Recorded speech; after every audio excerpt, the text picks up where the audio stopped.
Umar bin Khattab radhiyallahu ta'ala anhu mengatakan, "Man kathura kalamuhu, kathura saqatuhu." Barang siapa yang banyak ngomong, banyak salahnya. Hitung aja. Semakin sering kau majelis, kumpul sama teman-teman, ngobrol, semakin banyak salah. Tapi kalau orang mau ngomong itu jaga, dia tahan dirinya. Dia mikir dulu, kira-kira yang ana sampaikan ini berpahala buat ana atau enggak? Manfaat buat ana apa tidak? Jangan-jangan ana ngomong buat orang sakit hati. Nabi SAW mengarahkan manusia untuk lebih banyak diam daripada berbicara. Bismillahirrahmanirrahim.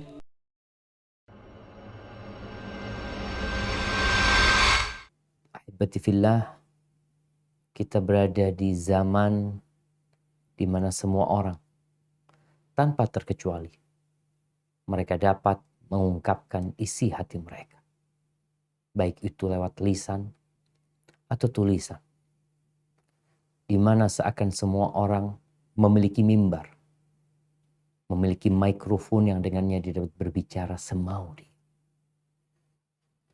Sehingga kita melihat banyaknya omongan-omongan, tulisan-tulisan yang terkadang tidak terkontrol.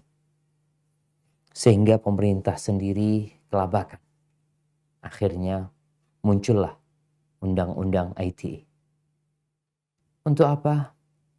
Untuk memberikan kontrol. Ahibati fillah, Hasan al-Basri, seorang tabi'in, dia berkata, "Kunna fi aqwamin yunfiquna awraqahum wa yukhazzinuna alsinatahum." Kita sempat hidup di satu masa, di satu zaman di mana orang-orangnya mereka menginfakkan uang mereka dan menyimpan lisan mereka. Mereka banyak beramal, mereka banyak membantu, dan mereka banyak diam. Yang mereka keluarkan adalah uangnya, yang mereka simpan adalah lisan. Wa inna baqina fi aqwamin.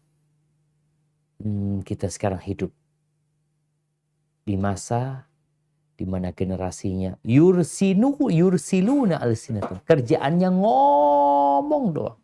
Lisannya dia tebar. Wa yukhazzinuna awraqahum. Tapi pelit dengan hartanya. Hartanya disimpan, ngomong doang. Ucapan Hasan al-Basri ini adalah pada abad pertama Hijriah. Bagaimana dengan zaman kita? Ahibati fillah. Kita semua tahu bahwa tujuan kita diciptakan adalah untuk mengabdi kepada Allah Azza wa Jalla. Firman Allah di surat Adz-Dzariyat yang sering kita dengar, "Wa ma khalaqtul jinna wal insa illa liya'budun." Tidaklah aku ciptakan bangsa jin dan manusia kecuali untuk beribadah, agar mereka mengabdi kepada. Kita diperintahkan untuk beramal. Dan ternyata kalau kita lihat di antara semua amal raga kita, lisan adalah yang paling banyak beramal.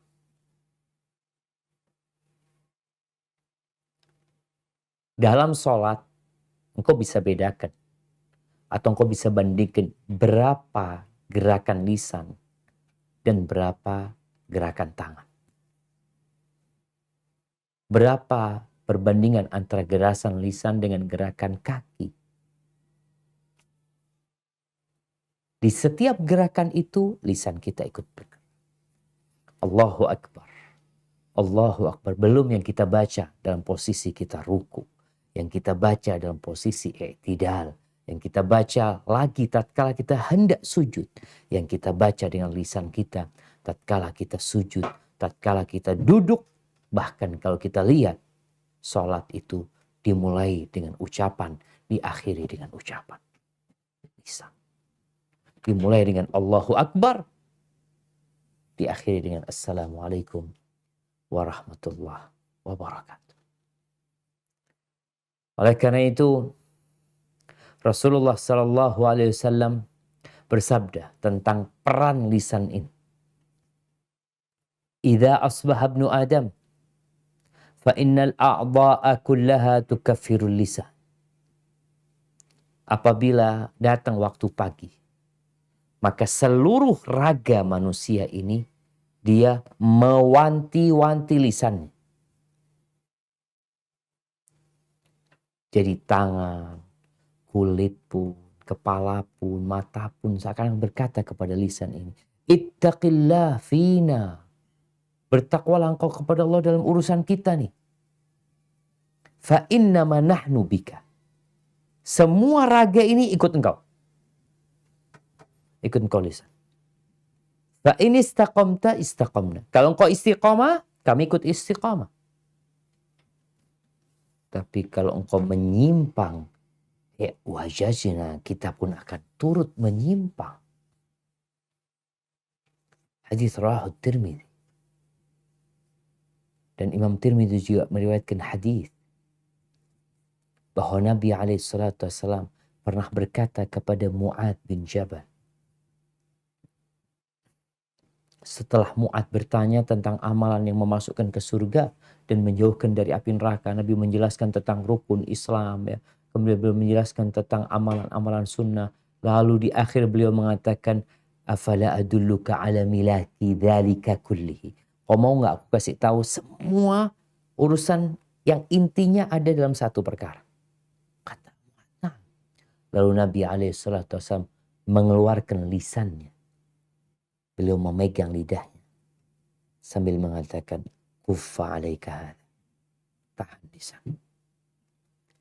Jaga lisan. Lalu Mu'adz berkata, ya Rasulullah, wa inna la mu'akhadzuna bima natakallamu bihi. Apakah kita akan diberi hukuman, diazab gara-gara lisan kita?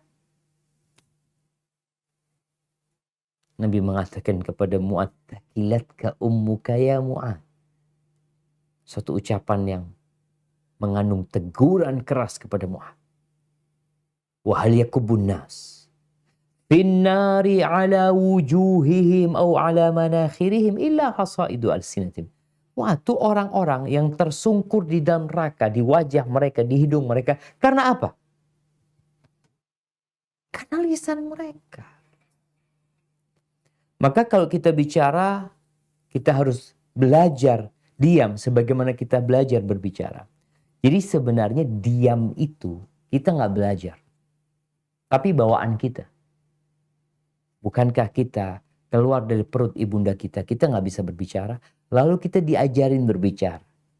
Diajarin ngomong, umma, abah, diajarin ngomong, minta susu, mau minum air, ya, mau pipis, diajarin kita ngomong. Ketika kita udah pinter ngomong, kita lupa untuk diam.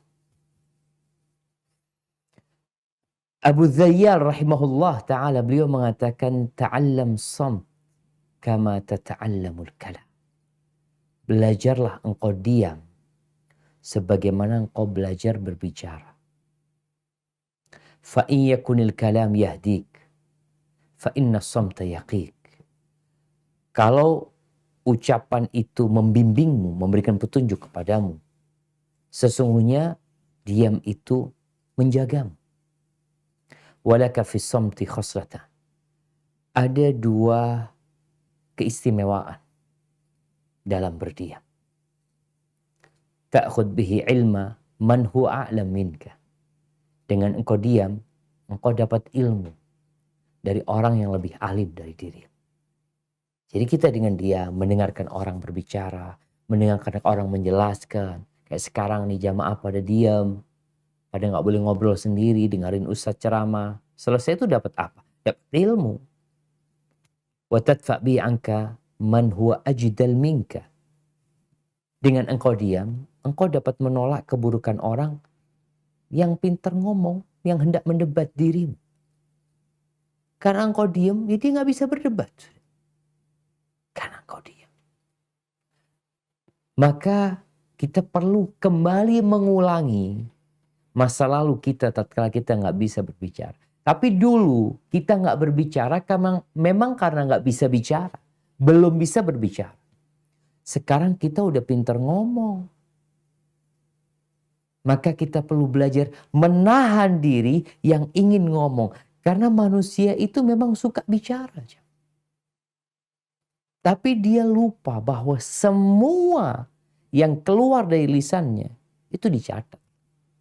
Sampai para ulama menyebutkan bahwa semua yang diomongkan oleh manusia itu dicatat. As-Sam'ani dalam tafsirnya mengatakan, qala al-Hasan, ini Hasan al-Basri, yaktubul malakani kulla syai'. Malaikat itu mencatat semua, segala sesuatu. Hatta qawlahu li jariyatihi isqinil ma'. Sampai dia mengatakan kepada budaknya, ambilkan air buat aku, kasih aku air, ambilkan sandalku, berikan kepadaku pakaianku. Semuanya ditulis. Wa yuqal, dan ada yang mengatakan yuktab kullu syai' hatta safirahu bisyurbil ma'. Sampai suara dia minum air, itu pun ditulis.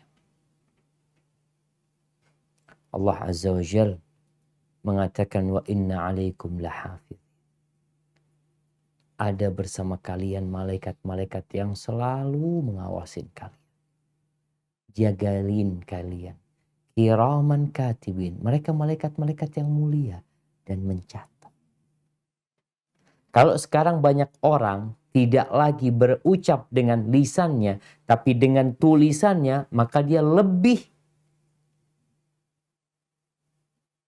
mempersaksikan untuk dirinya apa yang dia perbuat. Ini loh tulisanmu. Mungkin kalau aku nggak ngomong itu, ini siapa yang nulis? Engkau yang menulis.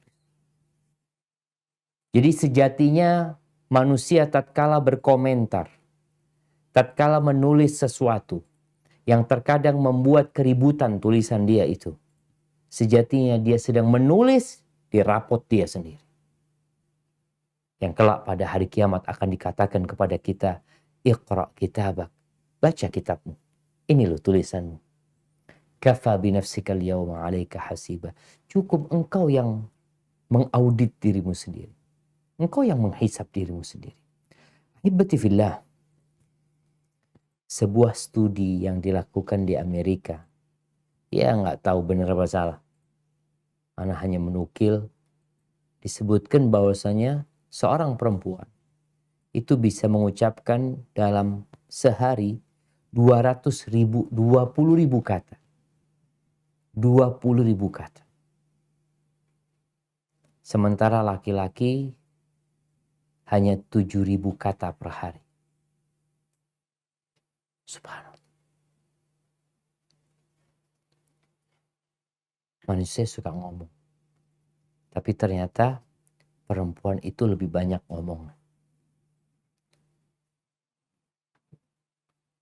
Terus masalahnya apa?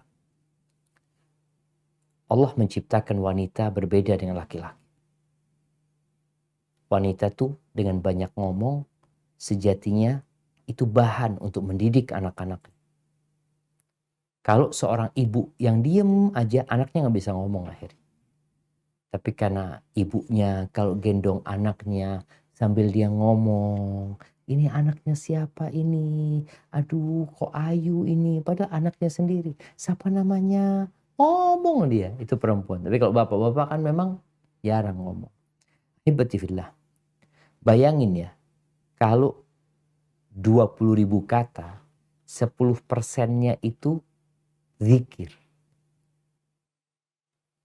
Berarti dia telah mengingat Allah 2.000 kali. Kita sehari baca subhanallah berapa kali yuk? Kalau kita baca, anggap kita 100 ya subhanallah, alhamdulillah. Terus Allahu Akbar, 100 sekali sholat. Berarti kalau 5 waktu kita udah mengucapkan 500 kali. belum zikir-zikir yang lain. Namun banyak manusia yang ternyata omongannya itu mayan fa'al, gak berguna. Sekarang banyak acara di televisi itu acara ngomong. Ngomong, bas. Ngundang orang untuk ngomong ke timur, ke barat, ke utara, ke selatan. 1,5 jam, 1 jam, ketawa-ketawa, TV ini, TV itu. Apa nggak sadar mereka bahwa ada malaikat yang mencatat semua ucapan mereka? Dan Allah Azza wa Jalla di surat An-Nisa ayat 114 mengingatkan manusia agar mereka hati-hati kalau ngomong. Nggak ada baiknya, dari kebanyakan omongan manusia nggak ada baik. Nggak ada keuntungannya sebenarnya mereka bicara. Jadi kalau kita mikir yang kita ucapkan itu, yang pertama ungkapan dosa. Dosa. Isinya riba, namimah, ngomongin orang, dusta. Atau yang kita omongkan itu ya nggak dosa, nggak pahala. Terus apa? Nggak ada. Omong kosong. Terus yang ketiga, ada yang omongan itu berpahala. Mana yang kita lakukan sebenarnya? Kadangkala orang ini habis Isya. Kenapa Nabi SAW melarang? Beliau membenci. Beliau membenci ngobrol ba'dal Isya. Karena orang setelah Isya itu, dia bisa ngobrol. Mau di rumah, mau di kafe, mau di mana. Dari ba'dal Isya sampai tengah malam. Kalau dia mulai ngobrolnya dari jam 8 sampai jam 12 malam, 4 jam dia ngomong. Yang terkadang omongan dia gak ada guna. Maka Allah sebutkan kecuali kalau yang diobrolkan itu bicara tentang sedekah, bicara amar ma'ruf nahi mungkar, bicara ya duduk rapat seakan-akan untuk bicara tentang masa depan, untuk memperbaiki hubungan antara orang-orang yang tidak bertegur sapa, itu baru omongan yang berguna. Umar bin Khattab radhiyallahu ta'ala anhu mengatakan, "Man kathura kalamuhu, kathura saqatuhu." Barang siapa yang banyak ngomong, banyak salahnya. Hitung aja. Semakin sering kau majelis, kumpul sama teman-teman, ngobrol, semakin banyak salah. Tapi kalau orang mau ngomong itu jaga, dia tahan dirinya. Dia mikir dulu. Kira-kira yang ana sampaikan ini berpahala buat ana atau enggak? Manfaat buat ana apa tidak? Jangan-jangan ana ngomong buat orang sakit hati. Nabi SAW mengarahkan manusia untuk lebih banyak diam daripada berbicara. Bahkan dalam hadis yang diriwayatkan Imam Bukhari dan Muslim, beliau mengatakan, "Man kana yu'minu billahi wal yaumil akhir falyaqul khairan aw liyasmut." Barang siapa yang beriman kepada Allah dan hari akhir, hendaklah dia berbicara yang baik atau diam. Jadi orang diam itu tanda beriman dengan Allah dan hari akhir. Jadi kau ingin tahu orang ini beriman enggak ya sama Allah dan hari akhir? Coba engkau lihat. Ngomongnya baik enggak? Tuh ngomongnya kasar, kotor. Yang menunjukkan keimanan dia kepada Allah dan hari akhir lemah sekali. Karena orang yang yakin omongan dia dicatat, yakin omongan dia akan disidangkan nanti, omongan dia dapat menyeret dia ke neraka. Kalau dia yakin dengan hal itu, dia akan tahan diri. Sekarang aja di Indonesia dengan adanya undang-undang ITE itu, mulai orang-orang ngomongnya nggak sembarangan. Mulai takut dia. Karena dia tahu ada yang dilaporkan, bahkan ada yang masuk penjara, ada yang ditahan. Bagaimana dengan persidangan akhirat yang akan ditegakkan? Maka tanda-tanda orang beriman kepada Allah dan akhir, ngomongnya baik atau dia diam. Kalau dia nggak punya bahan yang untuk diobrolkan, maka dia diam. Dan nasihat buat teman-teman yang kadang-kala masih suka ngobrol, tolong engkau menjadi pembuka majelis itu dengan kebaikan. Jadi kalau awal ngobrolnya, biasanya kan mereka memang nggak ada bahan yang mau diobrolkan. Tahu-tahu, ayo duduk ke rumah. Atau di mana, ngobrol, ketemu di sana, ngopi ini itu. Biasanya mereka memang nggak ada bahan. Mau ngobrolin apa nggak ada. Maka apa yang menjadi awal pembukaan, biasanya itu yang akan diobrolkan. Maka tatkala engkau ada di tengah-tengah majelis itu, mulailah dengan kebaikan. Sehingga obrolan itu semuanya tentang kebaikan. Dan Nabi SAW bersabda dalam hadis riwayatkan Imam Ahmad, man somata najah. Barang siapa yang diem, dia bisa berbicara tapi dia tahan diri. Selamat tuh orang. Kenapa? Ya orang kalau sudah banyak ngomong banyak salah. Dan kita lihat bagaimana Rasulullah SAW. Beliau manusia terindah yang pernah ada di muka bumi. Bagaimana gaya hidup beliau dalam urusan berbicara. Yang kita yang mengaku sebagai umatnya, iya, contoh Nabi SAW. Yang cuma ngomong doang. Aku cinta sama Nabi. Simak ibn Harb berkata kepada seorang sahabat, Jabir bin Samurah. Dia kepingin bertanya, kepingin tahu gimana sih hidupnya Nabi SAW. Kunta tujali Rasulullah SAW. Apakah engkau duduk bersama Nabi SAW? Bayangin ya, tabi'in ini gak pernah ngelihat Nabi, dia ngelihat para sahabat. Betapa indahnya hidup bersama Nabi. Maka dia tanya sama Jabir bin Samurah, engkau duduk gak sama Nabi SAW? Kalau nah, iya. Wa kana tawil as-samti qalil ad-dhahik. Beliau orangnya itu panjang diamnya. Sedikit tertawa. Wa kana ashabuhu yadhkuruna 'indahu asy-syi'r wa asya' min umurihim. Dan biasanya sahabat-sahabat cerita ya tentang syair-syair, tentang urusan-urusan mereka. Fayadhakun. Sahabat ketawa. Bagaimana Nabi SAW? Wa rubbama tabassam. Nabi mungkin beliau cuma tersenyum. Alaihissalam. Hadis rawahu Ahmad. Dan kata Aisyah radhiyallahu taala anha, nih seorang istri yang hidup mendampingi suami bertahun-tahun sehingga dia tahu dengan suami. Apa kata Aisyah tentang suaminya?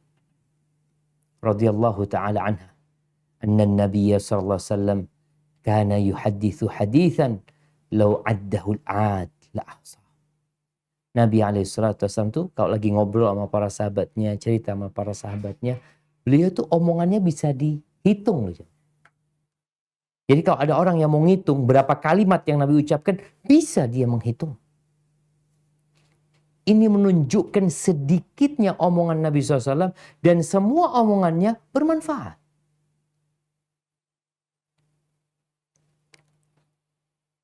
Maka kita perlu ngomong secukupnya. Ya perlu ngomong, nggak perlu nggak usah. Kenapa? Ada malaikat yang nyatat. Abdullah bin Mas'ud radhiyallahu taala anhu mengatakan, wa iyyakum wa fudulal kalam. Bihasabir rajul an yablugha hajatahu. Kalian itu jangan ya ngomong terlalu banyak gitu. Ngomong perkara-perkara yang kalian nggak ada perlunya. Hindari hal itu. Kenapa? Cukup engkau ngomong yang hajatmu tersampaikan. Jadi kalau lagi ngobrol sama teman-temannya, ya ngomong lah yang hajatnya orang itu tahu maksudnya antum. Nggak usah bertele-tele ngomongnya. Kenapa? Menghindari kesalahan.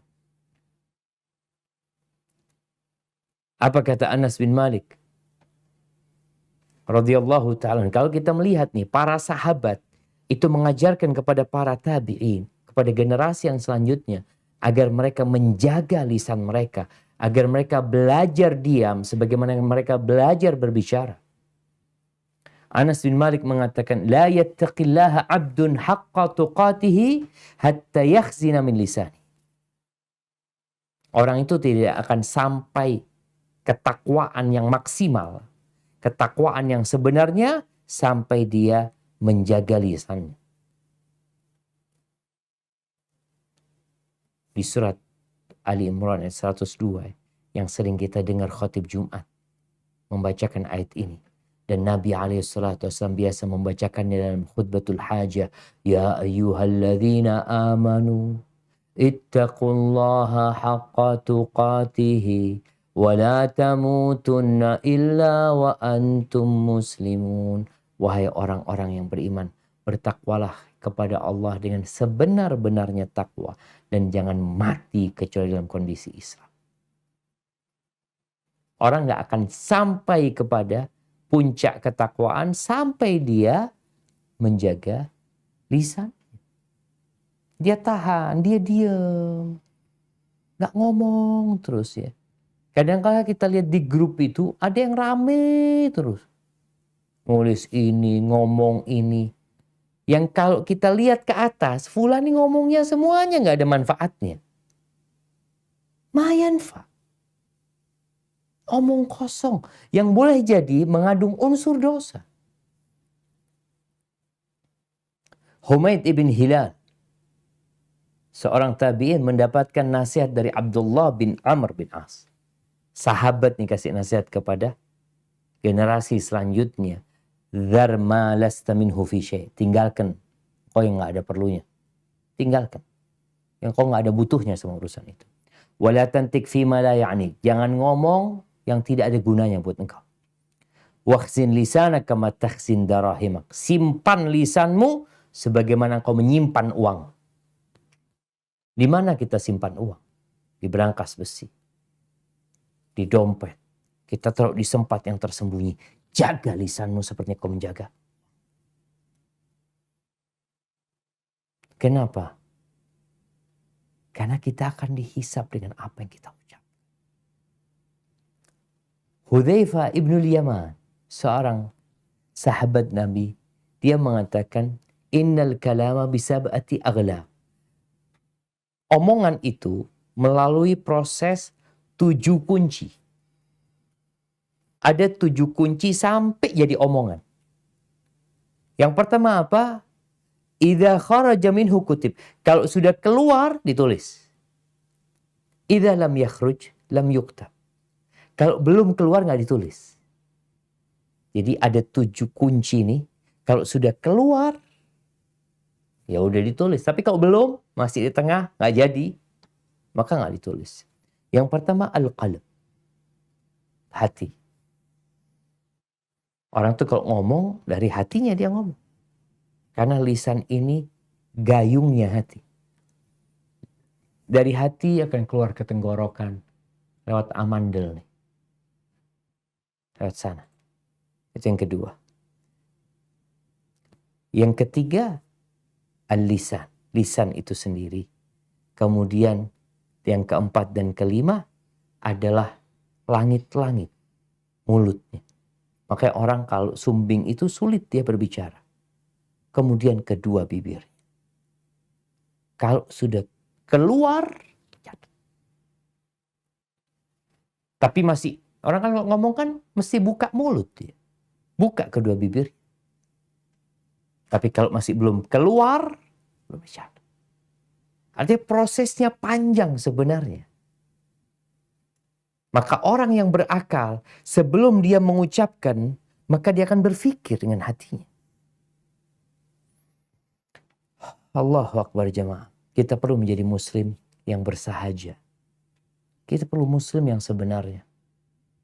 Karena jangan sampai engkau menjadi penyebab agama yang indah ini tercoreng gara-gara omongan. Gara-gara bikin status yang tidak tepat. Gara-gara membuat pernyataan yang sejatinya seharusnya engkau tidak melakukan hal itu. Menyakitin banyak orang. Yang Rasul Sallallahu Alaihi Wasallam beliau bersabda dalam hadis yang diriwayatkan Imam Tabrani, afdhalul mu'minina islaman, orang Islam yang paling mulia siapa? Man salimal muslimun min lisanihi wa yadihi, yang orang Islam lainnya selamat dari lisannya dan tangan. Dia nggak nyakitin orang dengan lisan. Tidak. Bagaimana cerita sahabat kepada Nabi SAW tentang seorang wanita, taqumul lail, tasumun nahar, wa tatasaddaq. Nih orang sholat malam, rajin sholat malam, tekun puasa sunnah, dan suka bersedekah. Tapi masalahnya dia itu di lisannya itu pedes kalau ngomong. Tu'dhi jirana. Suka menyakiti tetangga. Apa kata Nabi SAW? La khair. Nggak ada baiknya nih perempuan. Iya finnar. Di neraka tempat. Gara-gara apa? Gara-gara nggak belajar diem. Ada perempuan yang ember ya. Ngomong.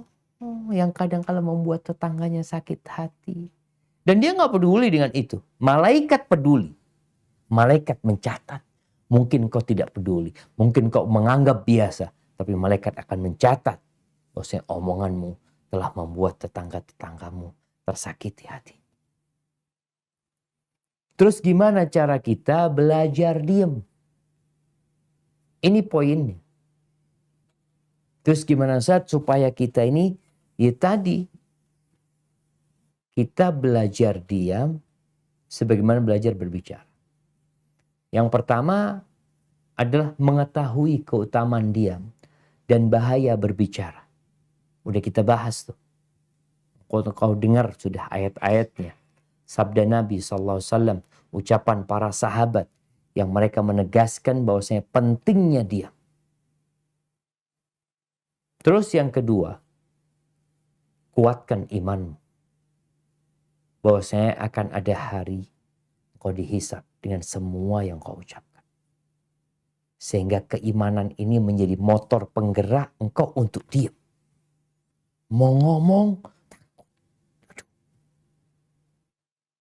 ini omonganku kira-kira dicatat di timbangan kebaikan atau keburukan. Maka kalau sudah engkau sampai ke titik itu, insya Allah engkau akan dapat menahan ucapan. Yang ketiga, menggunakan lisan ini untuk berzikir. Dalam sebuah athar disebutkan la tukthirul kalam bi ghairi dzikrillah. Engkau jangan banyak bicara selain dengan berzikir kepada Allah. Fa inna kathratal kalama bi ghairi dzikrillah qaswatun lil qalb. Kan orang kalau sudah banyak ngomong, yang omongannya tidak mengandung zikir kepada Allah, maka hatinya akan keras. Wa inna ba'dan nas minallah al-qalbul qasi. Orang yang paling jauh dari Allah adalah orang yang hati keras. Maka perbanyak zikir. Kata Nabi SAW, ad-dunya mal'unatun mal'unun ma fiha. Dunia ini terkutuk. Dunia ini terlaknat. Dan semua yang di dalamnya ikut terlaknat. Kecuali apa? Illa zikrullah. Kecuali mengingat Allah. Wa ma wala. Dan ketaatan-ketaatan lain. Wa aliman au muta'alim. Dan orang yang alim yang mau belajar. Dan dia belajar. Kemudian ketika engkau hendak kumpul sama teman-temanmu, engkau perlu mempersiapkan bahan. Mau ngobrolin apa sih? Diundang kawan-kawan nih. Yuk bismillah. Majelis di rumah. Ngobrol kita yuk. Aku traktir ini dan itu. Engkau coba berpikir. Mau ngobrolin apa? Tanya. Kalau ternyata nggak ada yang mau diobrolin. Nggak ada dah, duduklah ngobrol apa aja. Lebih baik kita menghindar. Tapi kalau memang yang diomongkan itu sesuatu yang berguna, silahkan jamaah. Kemudian tatkala duduk, ngobrol di sana. Dan ternyata ada obrolan yang dimurkai oleh Allah Azza wa Jalla. Apa sikap kita? Diam. Di sini engkau berbicara. Rasul SAW mengatakan, Man ra'a minkum mungkaran falyughayyirhu biyadih. Barang siapa di antara kalian melihat kemungkaran, hendaklah dia merubah dengan tangannya. Dia rubah dengan tangannya. Nggak mampu, maka dengan lisannya. Ini saatnya engkau berbicara. Tatkala melihat kemungkaran terjadi, tahu-tahu ini ghibain saudaranya, berburuk sangka sama saudaranya, menuduh saudaranya melakukan perbuatan dosa. Apa yang seharusnya dia lakukan? Dia rubah dengan lisannya. Kasih tahu. Kadangkala kita jamaah membiarkan kesalahan itu terjadi. Disinilah engkau berbicara. Ketika ada manfaatnya, engkau berbicara. Nggak ada engkau diam. Ketika engkau tidak mampu ingkar mungkar dengan lisanmu, engkau membenci kemungkaran itu dengan hatimu, tapi konsekuensinya engkau harus tinggalkan tempat itu. Tinggalkan tempat itu. Kenapa? Karena Allah udah gak ridho dengan adanya kemungkaran yang terjadi lalu engkau mendiamkannya. Kemudian ahibati fillah. Ketika selesai ngobrol sama teman-teman kita, jangan lupa untuk membaca doa kafaratul majlis. Yang mungkin di situ ada omongan yang kurang berguna, omongan yang tidak seharusnya diucapkan. Karena doa kafaratul majlis itu bukan untuk selesai kajian ya. Bukan. Tapi untuk selesai ngomong. Selesai kita kumpul sama kawan-kawan kita. Ingatkan kalau mau pergi, jangan lupa baca doa kafaratul majlis. Bukan ucapan yang dipimpin bersama. Enggak, setiap orang mengucapkannya. Dengan lisan yang penuh dengan keyakinan dengan hatinya. Dia memohon kepada Allah Azza wa Jal. Subhanakallahumma bihamdika. Asyhadu an la ilaha illa anta astaghfiruka wa atubu ilaih. Dia menyucikan Allah, memuji Allah, bersyahadat bahwa tiada yang berhak disembah kecuali Engkau. Aku memohon ampun kepadamu dan bertobat. Maka di sini dalam rangka kita belajar untuk dia, engkau perlu memohon kepada Allah selalu agar diberi petunjuk. Karena banyak di antara kita yang menganggap biasa. Biasa ngomong. Engkau lihat tiap hari dia bikin komentar, dia bikin tulisan, atau dia bikin konten ini dan itu. Tanpa pernah berpikir bahwa semuanya dicatat.